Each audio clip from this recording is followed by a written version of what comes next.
भैया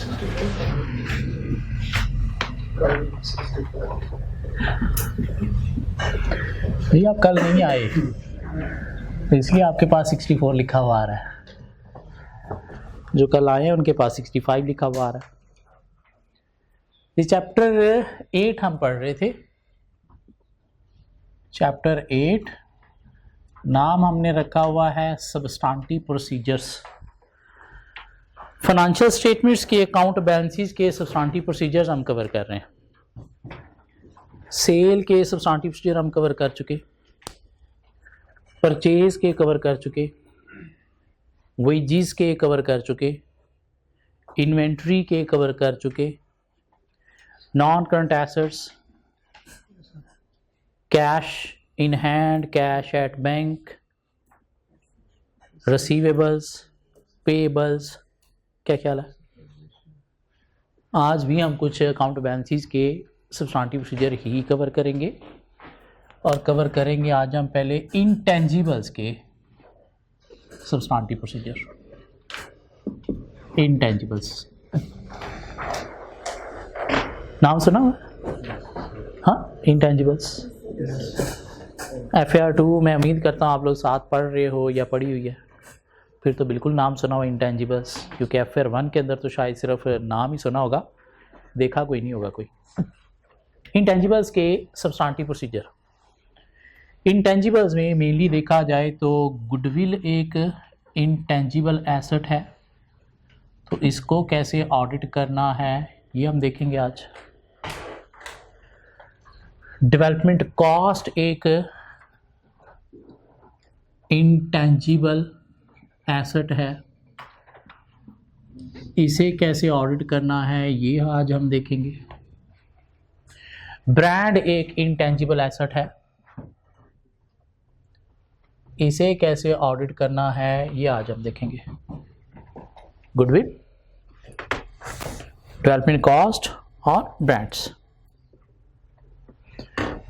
एक लाइन हमने बड़ी खूबसूरत कहीं पे पढ़ी थी, to be an auditor you must be an accountant.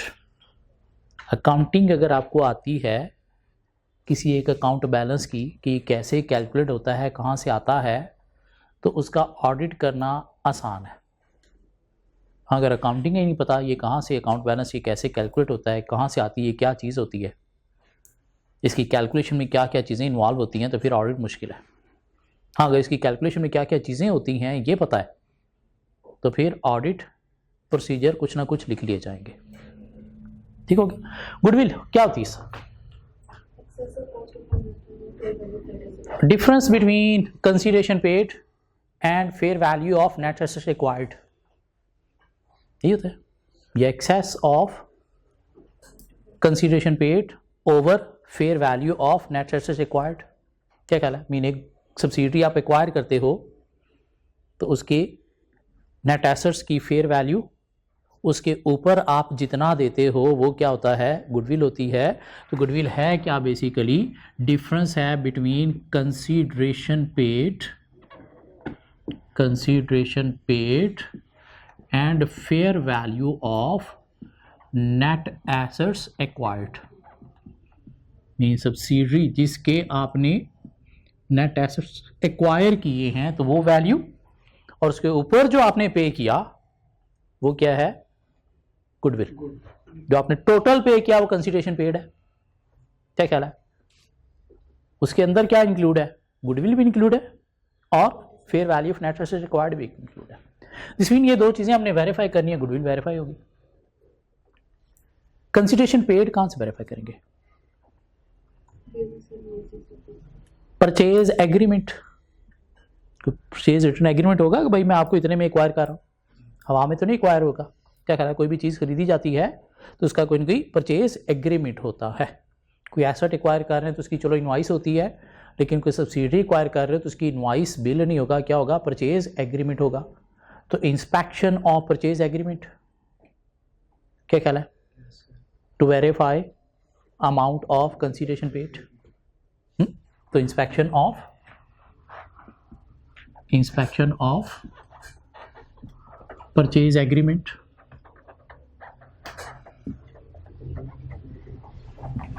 to verify amount of consideration paid। तो एक प्रोसीजर तो ये बन गया, बाकी इतनी अमाउंट गई है, क्यों परचेज एग्रीमेंट तो फेक भी बना के दिखाया जा सकता है, तो बाकी इतनी अमाउंट गई है ये भी वेरीफाई करेंगे। कहाँ से? कैश बुक बैंक स्टेटमेंट से। तो क्या करेंगे? इंस्पेक्शन ऑफ कैश बुक और bank statement to verify what amount of payments, कितनी अमाउंट है। तो यहां से कंसीडरेशन पेड वेरीफाई होगी। अब हमें वेरीफाई करनी है fair value of net assets acquired. अब ये जो फेयर वैल्यू है नेट एसेट्स एक्वायर्ड, ये खरीदार जो है मीन पेरेंट कंपनी जो है किसी एक्सपर्ट से निकलवाती है। ठीक हो गया? ये कंपनी के एसेट की फेयर वैल्यू कितनी है, किसी एक्सपर्ट से वैल्यूएशन लगवाई जाती है, और वो जो एक्सपर्ट वैल्यूएशन रिपोर्ट होती है ना, उसे नाम दिया जाता है ड्यू डिलिजेंस रिपोर्ट का। उसे क्या नाम दिया जाता है? Due diligence report. Due diligence report किस चीज़ की होती है? Fair value of net asset acquired की रिपोर्ट, मीन एक्सपर्ट रिपोर्ट है regarding fair value of net assets acquired. ठीक हो गया? तो हम क्या करेंगे? इस ड्यू डिलिजेंस रिपोर्ट को रिव्यू कर लेंगे। हाँ, इस ड्यू डिलिजेंस रिपोर्ट को रिव्यू कर लेंगे। क्यों? इसके अंदर सारी चीज़ें मेंशन होती हैं कि हमने क्या क्या अजम्पशन लेके क्या क्या वैल्यू कैलकुलेट की है। तो क्या करेंगे? रिव्यू, उसके बाद ये प्रोसीजर है ड्यू डिलिजेंस रिपोर्ट,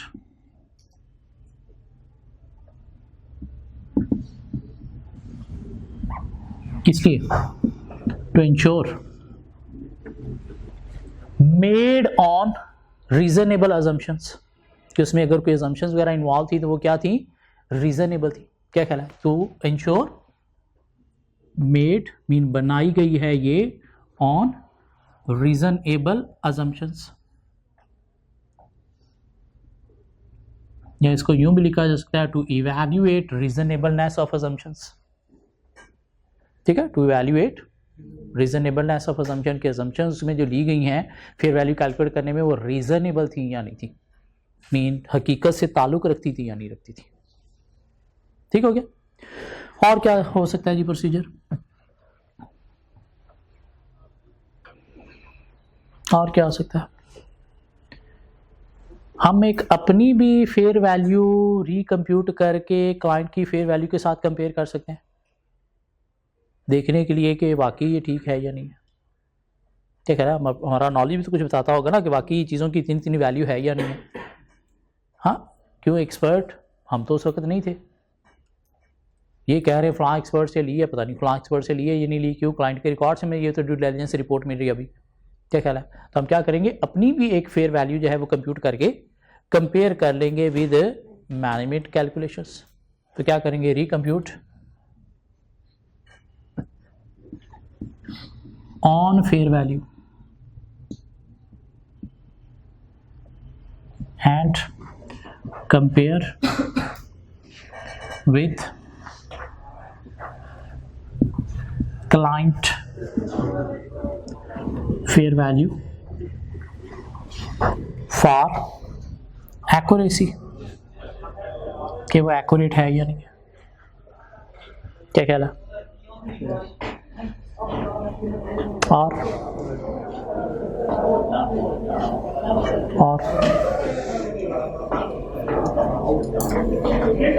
और क्या प्रोसीजर लिखे जा सकते हैं?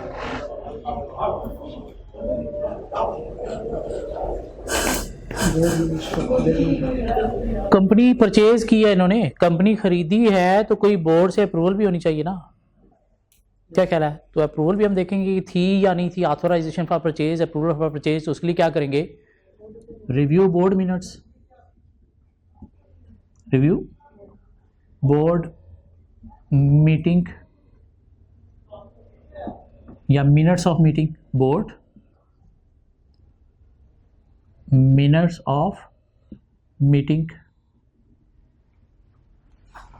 टू वेरीफाई अप्रूवल या ऑथराइजेशन फॉर परचेज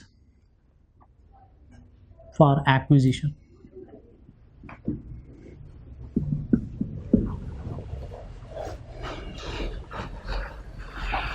और की बात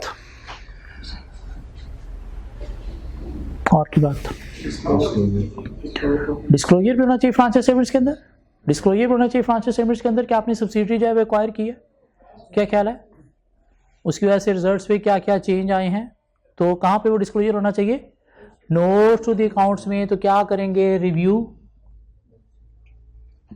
notes to financial statement, review notes to financial statements. क्यों? To ensure completeness of disclosure. ये डिस्क्लोजर कंप्लीटली प्रोवाइड किया गया, नोट्स टू फाइनेंशियल स्टेटमेंट्स को चेक कर लेंगे। क्या ख्याल है? तो कम से कम 5 प्रोसीजर हमें लिखने आने चाहिए, कम से कम 5 प्रोसीजर हमें लिखने आने चाहिए। गुडविल इनटेंजिबल एसेट है। Tangible non current assets depreciate होते हैं, इनटेंजिबल अमोर्टाइज होते हैं, लेकिन गुडविल अमोर्टाइज नहीं होगी। इसका इंपेयरमेंट टेस्ट परफॉर्म किया जाएगा। क्यों अमोर्टाइज क्यों नहीं हो सकती सर? इसकी एस्टिमेटेड यूजफुल लाइफ डिटरमाइन नहीं की जा सकती। बाकी एसेट्स जो हैं उनकी एस्टिमेटेड यूजफुल लाइफ डिटरमाइन की जा सकती है, जैसे यूजफुल लाइफ पे डेप्रिसिएट या अमोर्टाइज होंगे, इसकी यूजफुल लाइफ डिटरमाइन नहीं की जा सकती, तो इसलिए ये अमोर्टाइज नहीं होगी। हाँ, इंपेयरमेंट टेस्ट इसका परफॉर्म करना है, तो इसकी इंपेयरमेंट के अगर प्रोसीजर सेपरेट पूछ लिए जाएं तो वो भी साथ लिखे जा सकते हैं। क्या ख्याल है, क्या करेंगे इंपेयरमेंट के लिए? इंपेयरमेंट इंडिकेटर्स कोई होते हैं तो फिर इंपेयरमेंट रिक्वायर होती है, वरना इंपेयरमेंट रिक्वायर नहीं होती। इंपेयरमेंट के इंडिकेटर्स हैं या नहीं ये हम पता चलाएंगे। क्या ख्याल है, कैसे पता चलाएंगे कि इंपेयरमेंट इंडिकेटर्स एग्जिस्ट करते हैं या नहीं करते? डिस्कस विद मैनेजमेंट से डिस्कस करेंगे कि आप गुडविल को इंपेयर कर रहे हो या नहीं कर रहे हो। अगर वो कहें जी कर रहे हैं तो क्या इंडिकेटर्स हैं, क्यों उन इंडिकेटर्स के अकॉर्डिंगली हो सकता है इंपेयरमेंट ज़्यादा बनती है, ये कम कर रहे हैं, या बिजनेस का नॉलेज लेते हुए कुछ इंडिकेटर्स का हमें भी पता चलेगा। क्या ख्याल है, तो क्या करेंगे? इवैल्यूएट करेंगे इंडिकेटर्स फॉर इंपेयरमेंट। क्या ख्याल है, इवैल्यूएट करेंगे indicators for impairment by discussion with management. क्या ख्याल है? सो इवैल्यूएट या analyse indicators for impairment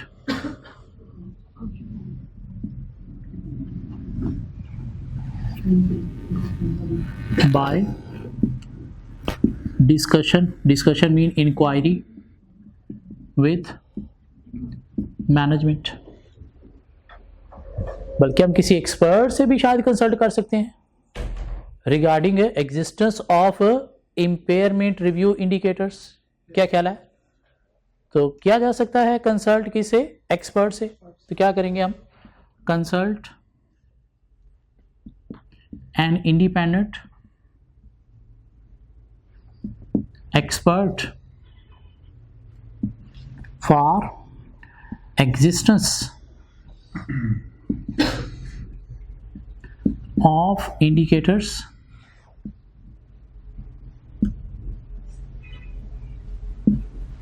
regarding impairment required ये है या नहीं है। क्या ख्याल है? अगर मैनेजमेंट ने इम्पेयरमेंट चार्ज की है तो मैनेजमेंट ने कोई रिव्यू ऑफ इम्पेयरमेंट किया होगा, तो वो जो रिव्यू ऑफ इम्पेयरमेंट की कोई उनकी रिपोर्ट है, कोई कॉपी है, तो उसे भी हम इंस्पेक्ट कर सकते हैं, रिव्यू कर सकते हैं। क्या ख्याल है, तो क्या करेंगे हम? Inspection of impairment review performed by management.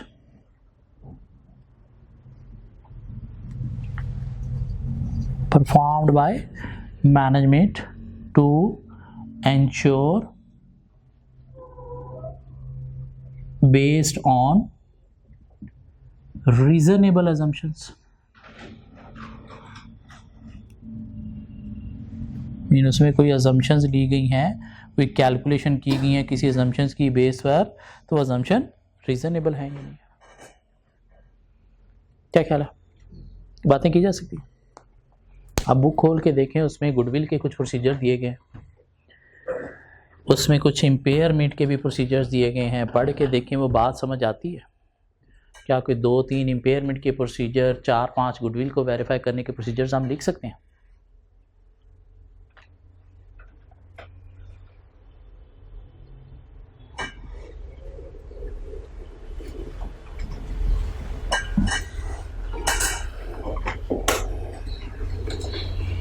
काफ़ी अरसा हो गया एग्जामिनर ने टेस्ट नहीं किया ये एरिया.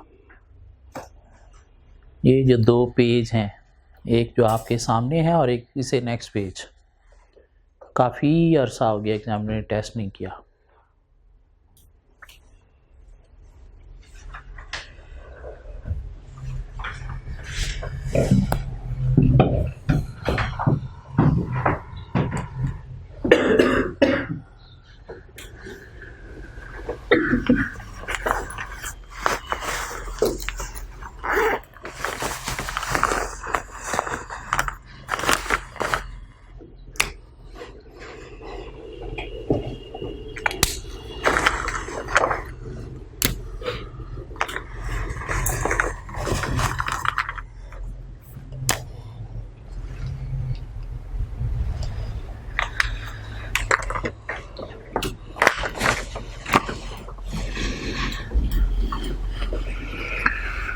कोई बात समझ आ जाए तो पूछ लेना.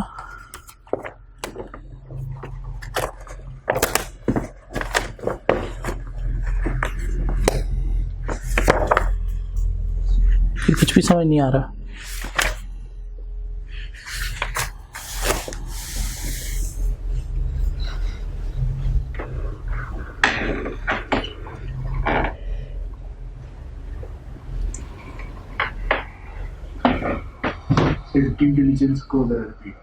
ड्यू डिलिजेंस क्या है कि कंपनी एक सब्सिडरी को एक्वायर करने जा रही है, तो उस सब्सिडरी के जो एसेट्स हैं उनकी फेयर वैल्यू कितनी है, ये कंपनी किसी एक्सपर्ट से कहती है यार तू कैलकुलेट करके दे. वो एक्सपर्ट की जो रिपोर्ट है उसे क्या नाम दिया जाता है? Due diligence report. ठीक हो गया. कंपनी समटाइम, वो एक्सपर्ट कौन होता है, कल को जब हम चार्टर्ड अकाउंटेंट बन जाएंगे तो एक्सपर्ट हम भी हो सकते हैं. मीन ऑडिट फर्म भी इस तरह की सर्विसेज प्रोवाइड करती है, जिन्हें ड्यू डिलिजेंस असाइनमेंट बोला जाता है.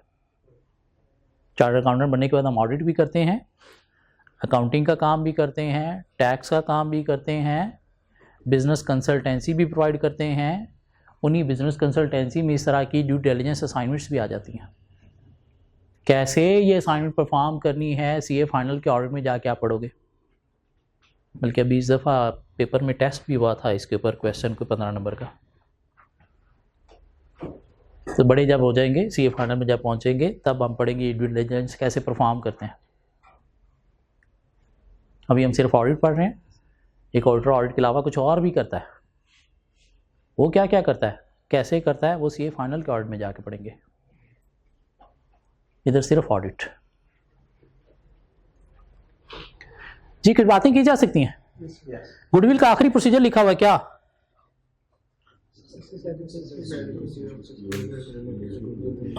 वो बात अच्छी है. ये बात करना, review notes to financial statement to ensure completeness of disclosure. उधर प्रोसीजर नहीं लिखा हुआ, उधर बात की गई कि ये करना है कैसे. प्रोसीजर का मतलब क्या है? कैसे, एक्शन. तो उसकी यहाँ पे एक्शन लिख लो, या उसके एंड पे लिख लो by review of notes to financial statement. By review of notes to financial statements. क्यों एक्शन लिखना है, प्रोसीजर का मतलब क्या है, एक्शन, गल्ला बातां नहीं लिखनिया। उसने बात लिख दी है कि ऐसा कर लो भाई, कैसे, प्रोसीजर का मतलब क्या है, एक्शन, ऑडिटर ने करना क्या है।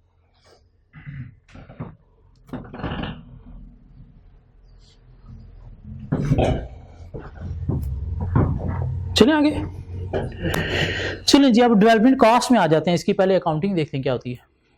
एक स्टैंडर्ड IAS 38, IAS 38 वो कहते हैं रिसर्च कॉस्ट जो है ये होंगी क्या, एक्सपेंस आउट। डेवलपमेंट कॉस्ट जो है ये होंगी क्या, expense out. But if meeting criteria could be capitalised, criteria meet करें तो capitalise, otherwise expense out. Criteria क्या है, कैपिटलाइज क्राइटेरिया क्या है, कैपिटलाइज क्राइटेरिया भी साहब बोलने लगी थी।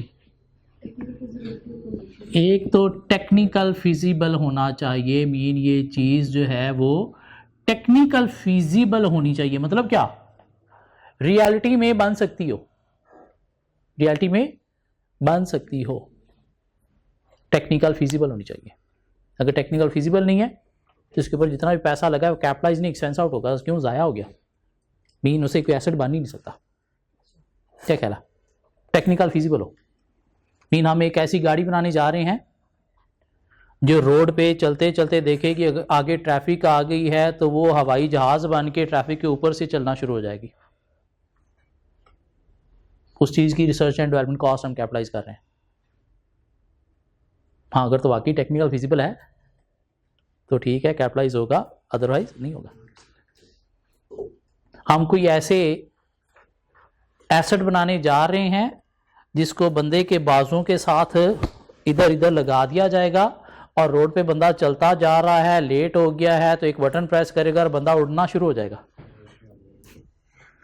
अगर तो वाकई ये टेक्निकल फिजिबल है, ये चीज़ वाकई रियलिटी में ऐसी हो सकती है तो फिर तो डेवलपमेंट कॉस्ट कैपिटलाइज होगी, वरना कैपिटलाइज नहीं होगी। तो टेक्निकल फिजिबल होना चाहिए। दूसरा वो कहता है जी कि क्राइटेरिया क्या है, कमर्शियल वायबल भी होना चाहिए, कमर्शियल वायबिलिटी होनी चाहिए। कमर्शियल वायबिलिटी का मतलब क्या है कि मार्केट के अंदर इसकी डिमांड होनी चाहिए। क्योंकि मार्केट के अंदर डिमांड ही नहीं है तो फिर ऐसी चीज़ बनाना ही क्या है, फजूल है। तो उसके ऊपर पैसा फिर क्या कैपिटलाइज करना है, नहीं, वो तो फजूल है। फजूल क्या, नुकसान है, नुकसान क्या, खर्चा होना चाहिए। तो टेक्निकल फिजिबल होना चाहिए, कमर्शियली वायबल होना चाहिए। तीसरा वो कहता है जी इंटेंशन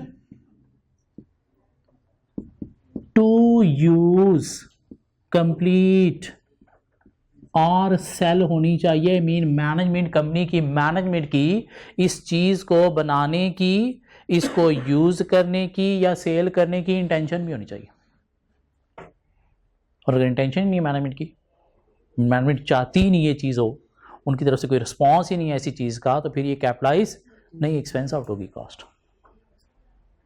क्या कहना है। चौथा वो कहता है जी कि आपके पास क्या होने चाहिए, अवेलेबिलिटी ऑफ रिसोर्सेज भी होनी चाहिए। अवेलेबिलिटी ऑफ रिसोर्सेज भी होनी चाहिए, मीन आपके पास रिसोर्सेज भी होने चाहिए इस चीज़ को बनाने के, कंप्लीट करने के, सेल करने के। आपके पास पैसा ही नहीं, आप बैंक ओवरड्राफ्ट पे चल रहे हो, बैंक ओवरड्राफ्ट पे चल रहे हो, इतने बुरे हालात आ गए हैं कि बैंक ओवरड्राफ्ट पे चलना पड़ रहा है। तो क्या ये चीज़ बना लोगे, कंप्लीट कर लोगे, या चलो बन गई तो मार्केट में सेल करने के लिए मार्केटिंग भी करना पड़ती है। क्या आपके पास मार्केटिंग का बजट होगा, नहीं, आप तो ऑलरेडी ओवरड्राफ्ट पे चल रहे हो। क्या ख्याल है। तो दिस मीन ये कैपिटलाइज नहीं होगा, एक्सपेंस आउट। ठीक हो गया। फिर कहता है जी क्राइटेरिया क्या है, cost can be measure reliably, cost can be measured reliably. Mean ये चीज कितने में बननी है, क्या क्या चीज़ कितनी कितनी लगनी है उसका कोई बजट भी बना होना चाहिए, उसकी कैलकुलेशन भी होनी चाहिए। ये चीज़ बननी है, कितने बननी है, शायद 5 लाख की बन जाएगी। क्या मतलब शायद 5 लाख की बन जाएगी, तो आपने कैपिटलाइज कितना करना है, शायद 5 लाख।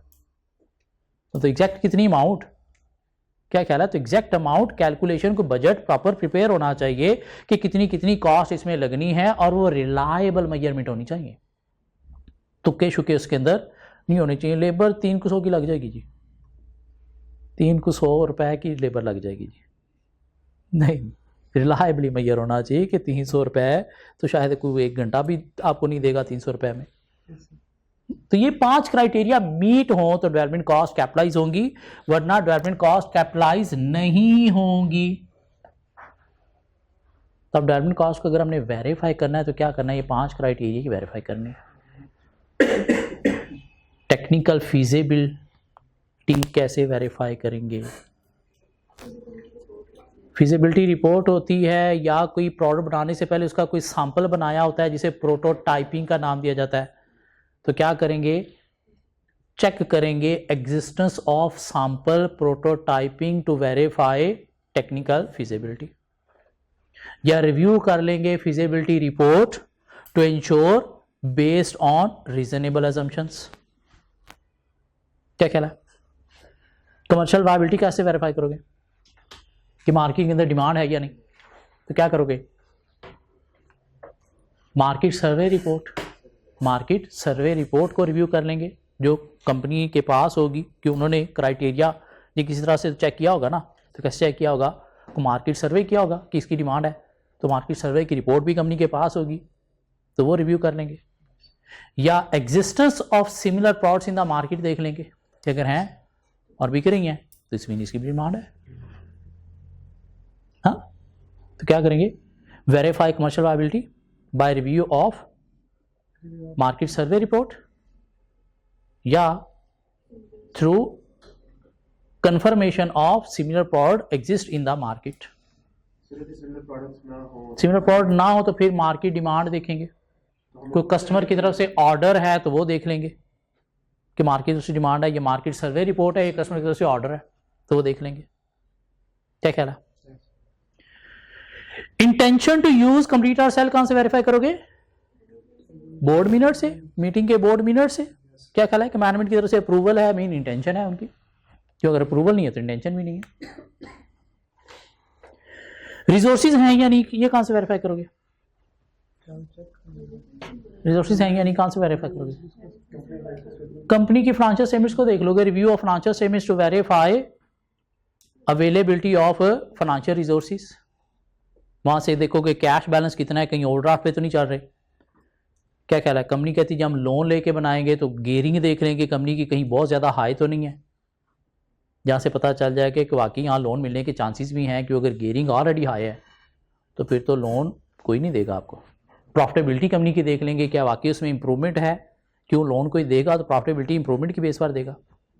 कंपनी कहती है अभी पैसा नहीं, फ्यूचर में हमें आ जाएगा, तो देखेंगे क्या सेल ग्रोथ है, प्रॉफिट ग्रोथ है, फ्यूचर में क्या आने के वाकई चांसेस नजर आ रहे हैं। तो review of financial statement, review of financial statements to verify availability of financial resources, क्यों मेनली फाइनेंशियल रिसोर्सेज चाहिए, पैसा है तो हर तरह का रिसोर्स आपके पास है, बंदे भी आपके पास है, नोट दिखा के मूड बदले जा सकते हैं। क्या ख्याल है, कोई मशीनरी चाहिए, कोई एसेट चाहिए तो वो भी पैसा है तो उसे खरीदे जा सकते हैं, तो मेनली फाइनेंशियल रिसोर्सेज देखने। क्या ख्याल है, कॉस्ट रिलायबली मैयर हुई है या नहीं, ये कहां से देखोगे, budget copy, review of budget copy या feasibility report to verify cost measurement. जी क्वेश्चन सर, तो हमारी पहले सारी कंडीशंस मीट हो रही थी ना, और हमने उसे कैपिटलाइज करना स्टार्ट कर दिया। हमने नहीं, क्लाइंट ने जिसका हम ऑडिट कर रहे हैं, हमें एज ए कंपनी बात हम उसे वेरीफाई करने जा रहे हैं कि ये जो development cost as a asset लिखी हुई है, क्या ये वाकई एसेट है, कहीं खर्चा तो नहीं था, तो हम वो वेरीफाई कर रहे हैं। मैं एज ऑडिटर नहीं, मैं एज ए कंपनी बात कर हाँ हाँ, तो आफ्टर सम टाइम कोई कंडीशन हमारी मीट नहीं हो रही, वो कहते हैं एक दफा डेवलपमेंट कॉस्ट कैपिटलाइज कर दी है तो एवरी ईयर इसका क्राइटेरिया देखना है, ये नहीं कि एक साल कैपिटलाइज कर दी तो सारी जिंदगी अब कैपिटलाइज रहेगी, नहीं, एवरी ईयर इसका क्राइटेरिया देखना, और किसी भी ईयर में कोई एक भी क्राइटेरिया मीट नहीं हुआ तो उठा के एक्सपेंस आउट। उसके पहले कैपिटलाइज किया होगा। मीन कमर्शियल वायबिलिटी एक साल में थी तो आपने कैपिटलाइज कर दिया, अगले साल कमर्शियल वायबिलिटी नहीं रही, तब क्या करना है, इसको उठा के एक्सपेंस आउट, अब ये एसेट नहीं रहा। क्यों? इससे फ्यूचर बेनिफिट, फ्यूचर इनफ्लो जो है वो अब नहीं आएगा। क्या ख्याल है? एसेट लिखने के लिए क्या है? फ्यूचर बेनिफिट, फ्यूचर इनफ्लो आएगा तो फिर एसेट है ना, वरना तो एसेट नहीं है। फ्यूचर इनफ्लो भी एक साल से ज्यादा में आएगा तो नॉन करंट है, एक साल में आएगा तो करंट है। क्या ख्याल है? और कमर्शियल वायबिलिटी है ही क्या basically? Future benefit, future inflow है। हाँ, ये बात समझ आती है? सो 4-5 प्रोसीजर लिख लेंगे इसके ऊपर। सर क्या ख्याल है, लिख लेंगे? डेवलपमेंट कॉस्ट कैलकुलेशन को रिव्यू भी कर लेंगे, देखेंगे क्राइटेरिया मीट हो रहा है या नहीं हो रहा, क्राइटेरिया को सेपरेट चेक भी कर लेंगे। इसका अमोर्टाइजेशन भी होनी चाहिए या इम्पेयरमेंट होनी चाहिए? अमोर्टाइजेशन भी इम्पेयरमेंट भी दोनों। तो क्या करेंगे, अमोर्टाइजेशन कितनी बनती है उतनी हो रही है नहीं हो रही, तो क्या करेंगे, recompute amortisation using useful life and compare with management calculation for accuracy. Recompute amortisation using useful life and compare with management calculation. हमें नहीं पता यूजफुल लाइफ कितनी है, obtain expert opinion, obtain expert opinion to verify useful life. Impairment चाहिए या नहीं चाहिए? Discuss with management if there are any indicators requiring impairment of development cost. क्या ख्याल है? तो 5 प्रोसीजर लिखे जा सकते हैं सर, 5 प्रोसीजर लिखे जा सकते हैं। ये एग्जामिनर का थोड़ा पसंदीदा एरिया भी है, इसके ऊपर सेपरेट प्रोसीजर भी पूछे जा सकते हैं, या ऑडिट रिपोर्ट हम चल के पढ़ेंगे चैप्टर 12 में, तो नॉर्मली एग्जामिनर इसको ऑडिट रिपोर्ट के साथ कंबाइन करके इसका क्वेश्चन टेस्ट करते हैं। क्राइटेरिया मीट हो रहा है या नहीं हो रहा, इन्फॉर्मेशन हमें देते हैं और बताते हैं कि कैपिटलाइज हुई है, और अगर नहीं होनी चाहिए थी तो ऑडिट रिपोर्ट पे इम्पैक्ट बताएं। साथ ये भी कह सकते हैं इसे वेरीफाई करने के प्रोसीजर्स लिखे। चलिए आगे जी। ब्रांड, IAS 38 ही ब्रांड को भी डील करता है। IAS 38 रिसर्च डेवलपमेंट कॉस्ट को भी डील करता है और ब्रांड को भी डील करता है। और IAS 38 कहता है only purchased brand should be capitalised, internally generated brand can not be capitalised. Only purchased brand capitalise होंगे, इंटरनली जनरेटेड नहीं। क्या ख्याल है? फिर ब्रांड आपने कैपिटलाइज कर दिया है तो क्या करना है, इंपेयरमेंट अमोर्टाइज भी करना है। क्या ख्याल है? सो कंपनी ने ब्रांड लिखा हुआ है, बल्कि एक हमारा बड़ा डिपार्टमेंटल स्टोर है, उसमें क्या एक ब्रांड, क्या हमने पता नहीं कितने ब्रांड कैपिटलाइज किए हुए हैं। तो क्या करेंगे, हम लिस्ट ले लेंगे ब्रांड्स और उसको रिव्यू करेंगे। क्या ख्याल है? Obtain list of brand and review for arithmetic accuracy, amounts क्या क्या है। क्या ख्याल है? ब्रांड परचेज किया तो क्या करेंगे, परचेज एग्रीमेंट जो है उसे हम इंस्पेक्ट कर लेंगे to verify amount of purchase. Payment गई है, परचेज किया है, पेमेंट भी गई है, तो कैश टू बैंक स्टेटमेंट को इंस्पेक्ट कर लेंगे टू वेरीफाई पेमेंट्स। हाँ, अमोर्टाइजेशन चाहिए या नहीं चाहिए, कितनी चाहिए, तो रिकम्प्यूट कर लेंगे अमोर्टाइजेशन। क्यों? इनडेफिनेट लाइफ हो चले फिर तो अमोर्टाइजेशन नहीं चाहिए, लेकिन अगर डेफिनेट लाइफ है फिर तो अमोर्टाइजेशन चाहिए। तो क्या करेंगे, recompute amortisation using useful life and compare with management calculation for accuracy. Impairment review अगर मैनेजमेंट ने परफॉर्म किया है तो हम क्या करेंगे, इंस्पेक्ट कर लेंगे management review of impairment to ensure reasonable estimates या assumptions, या डिस्कस कर लेंगे मैनेजमेंट से, discuss with management whether any indicators exist regarding impairment of brand. तो 4-5 प्रोसीजर लिखे जा सकते हैं इसके भी। पढ़ के देखें ज़रा, यही बातें हैं। ये सिर्फ पढ़ने की हद तक, सुनने की हद तक, बनाने की हद तक नहीं, लिखने की हद तक की बातें होनी चाहिए। आखिरी हद क्या है? इन्हें लिखना खुद से। क्यों पेपर में आखिरी हद तक पहुंचना है, उससे पहले वाली जो हदें हैं, पढ़ना, सुनना, बनाना, ये किसी काम की नहीं है।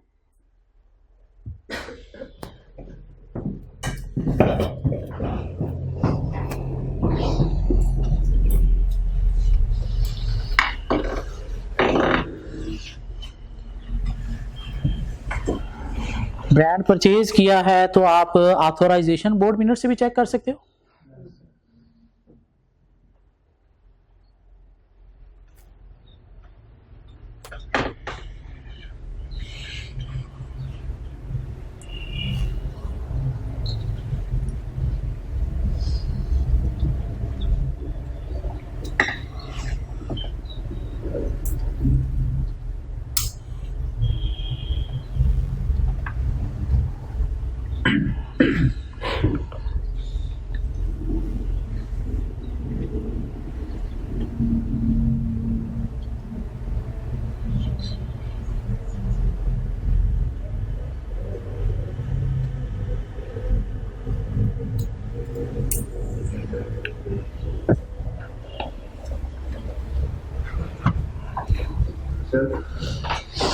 जो फ्रेंचाइज लाइसेंस होते हैं उनको भी ऐसे ट्रीट करें, वो भी ऐसी ट्रीट।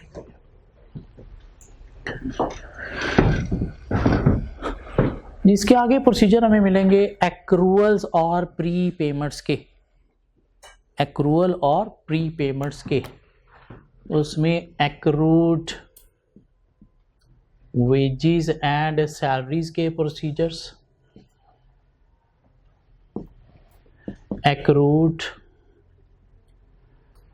वेजेस एंड सैलरीज को छोड़ के अदर एक्सपेंसेस जो हैं उनके प्रोसीजर्स, और pre payments mean pre paid expense के प्रोसीजर्स हमें लिखने आने चाहिए। एक्रूड वेजेस एंड सैलरीज मतलब क्या? वेजेस एंड सैलरीज पेएबल जो आ रहा है फाइनेंशियल स्टेटमेंट्स के, इसे हमने वेरीफाई करना है। कैसे वेरीफाई करेंगे? पहले तो कंपेयर कर लेंगे with payroll records to verify accuracy of amounts. क्या ख्याल है? To verify accuracy of amounts. फौरी ईयर एंड के बाद पे करना होता है, बहुत अरसे बाद पे करना होता है।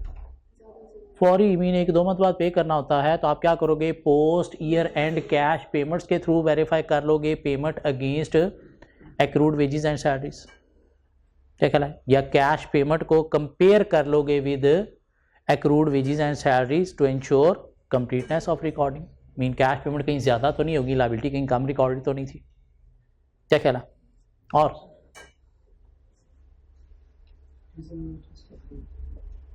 क्या चेक कर लेंगे? रीजनेबल टेस्ट इसमें होगा ही नहीं सर, इतनी वेजेस हैं जो हमने पे करनी है वो लिखी हुई हैं, कोई इसमें कोई अजम्पशन तो होगी नहीं, सीधी सीधी कैलकुलेशन होगी। तो हम तो सिर्फ ये देख रहे हैं कैलकुलेशन पूरी अमाउंट्स लिखी हुई या नहीं लिखी हुई।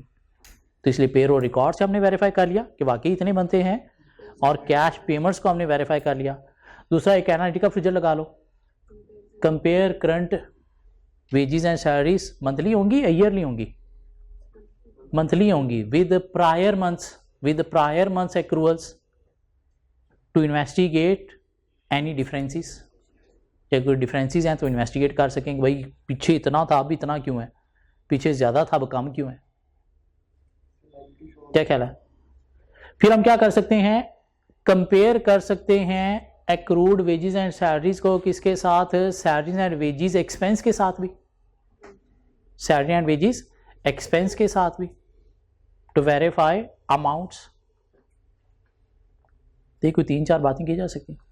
पेरोल रिकॉर्ड्स के साथ पेमेंट्स आपने कैश पेमेंट से वेरीफाई कर ली पोस्ट ईयर एंड से, और क्या कर लिया आपने? प्रायर मंथ्स के साथ कंपेयर करके डिफरेंसेस इन्वेस्टिगेट कर लिए, और आप एक्सपेंस के साथ जो है वो कंपेयर करके डिफरेंसेस इन्वेस्टिगेट कर लोगे।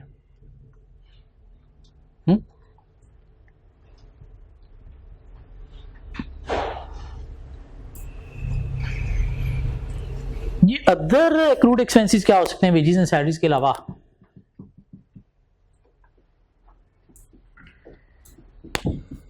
इलेक्ट्रिसिटी हो सकती है, गैस हो सकता है, वाटर हो सकता है, टेलीफोन का बिल हो सकता है, और कोई इंटरेस्ट पेमेंट ड्यू हो सकती हैं, और कोई खर्चे जो है वो ओवर ड्यू हो सकते हैं। तो इनको वेरीफाई करने के लिए पहले तो हम क्या करेंगे, इनकी एक लिस्ट ले लेंगे और उसे रिव्यू कर लेंगे। Obtain and review list of accrued expenses to ensure accuracy. Compare कर लेंगे, ये ईयरली होंगे या मंथली होंगे? मंथली होंगे, ईयरली भी हो सकते हैं, ईयरली भी हो सकते हैं, बैलेंस शीट के अंदर तो ईयरली आ रहे होंगे। तो इनको कंपेयर कर लेंगे with prior financial statements to investigate any unexpected fluctuations. क्या ख्याल है? ये किस किस चीज से रिलेटेड है? कुछ सपोर्टिंग डॉक्यूमेंट भी देखे जा सकते हैं। क्या ख्याल है? तो क्या करेंगे, inspection of supporting documents related to accrued expenses to verify accuracy. फिर ईयर एंड पे बाद इनकी पेमेंट भी हुई होगी, तो inspection of post year end cash payments to verify amounts of accrued expenses, कि उतनी इतनी ही पेमेंट हुई है जितने पे लायबिलिटी रिकॉर्डेड थी। क्या ख्याल है? और कोई बात? और कोई बात? कुछ और बातें की जा सकती हैं इनके ऊपर भी। तो इसी तरह से प्री पेमेंट्स को भी वेरीफाई कर लेंगे, ऑब्टेन लिस्ट करके रिव्यू कर लेंगे फॉर एक्यूरेसी, कंपेयर कर लेंगे with prior period financial statements to identify unexpected fluctuation. Supporting documents जो हैं उनके साथ कंपेयर करके इंश्योर कर लेंगे कि वाकई ही जेन्युइन है। हाँ, प्री पेड एक्सपेंसेस है ना, ये मीन एज एसेट आ रहे होंगे, सपोर्टिंग डॉक्यूमेंट के साथ जो है वो कंपेयर कर लेंगे। और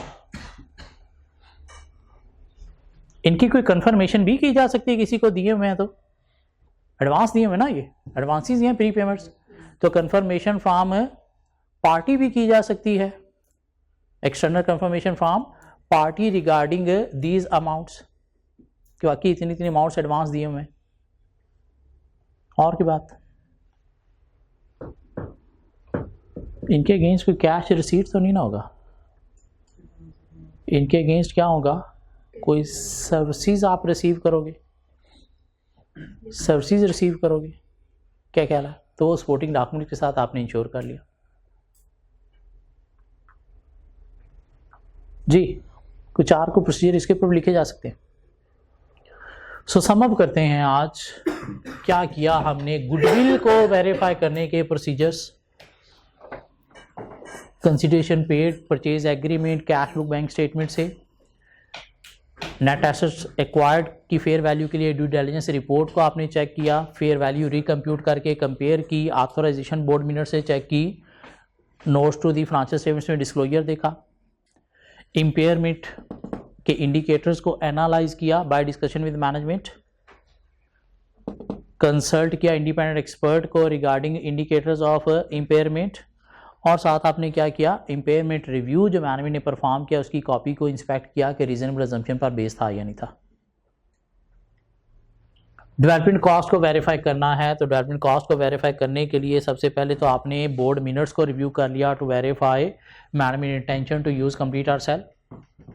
टेक्निकल फिजिबिलिटी के लिए आपने क्या किया, कोई फिजिबिलिटी रिपोर्ट जो है वो रिव्यू कर ली, या फिर एग्जिस्टेंस ऑफ प्रोटोटाइपिंग या सैम्पलिंग जो है वो आपने चेक की टू वेरीफाई टेक्निकल फिजिबिलिटी।